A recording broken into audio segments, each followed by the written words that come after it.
Hi అండి. ఇవాళ మార్నింగ్‌కి అయితే పెసరట్టు చేద్దామనేసి నైటే నేను అన్నీ కూడా సోక్ చేసి పెట్టేశాను. హెల్తీయెస్ట్ బ్రేక్‌ఫాస్ట్‌లో పెసరట్టు కూడా ఒకటని చెప్పుకోవచ్చు. మరి ఈ పెసరట్టుని అందరూ వాళ్ళ వాళ్ళ స్టైల్‌లో రకరకాలుగా చేస్తారు. మరి ఇవాళ నా స్టైల్‌లో చూద్దామా? నేనైతే ఒక గ్లాస్ పెసలు, ఒక గ్లాస్ బియ్యం, హాఫ్ గ్లాస్ మినపప్పు అయితే నైట్ అంతా సోక్ చేసి పెట్టుకుంటాను. మార్నింగ్‌తో దాన్ని ఫ్రైన్‌గా కొంచెం తక్కువగా వాటర్ ఏసి మెత్తగా పేస్ట్ చేసి పెట్టుకుంటాను. దీంట్లోకి అల్లం చట్నీ సూపర్‌గా ఉంటుంది. కానీ కొంచెం కారంగా ఉంటుంది. కిడ్స్ తినలేరని చెప్పి మా పిల్లలు.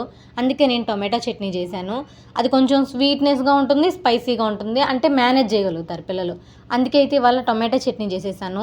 మా పిల్లలు పెసరట్లో ఆనియన్స్, అల్లము ఇలా పైన ఏమైనా టాపింగ్స్ ఏసామనుకోండి అస్సలు తినరు.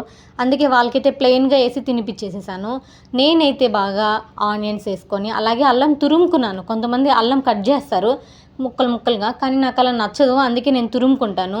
మంచిగా దోరగా 2 వైపులా కాల్చేసుకొని, అలాగే చట్నీ మీద గూడా నేనైతే కొంచెం ఆనియన్స్ చల్లుకున్నాననమాట. ఒక 2 పెసరట్లని సూపర్‌గా అయితే నేను మంచిగా లాగిచ్చేసాను. ఇంకా ఈ టిఫిన్ తినేసిన తర్వాత మా చిన్నీనైతే వదిలిపెట్టేసి రావాలి స్కూల్ దగ్గర. మా ఖుషి ఆల్రెడీ వెళ్ళిపోయింది. ఇంక తినేసి చిన్నీని వదిలిపెట్టేస్తే ఇంక నా మార్నింగ్ రొటీన్ అయితే అక్కడికి కంప్లీట్ అయిపోతుంది. ఇంకొక మినీ వ్లాగ్‌లో మళ్ళీ కలుద్దాం. Bye bye.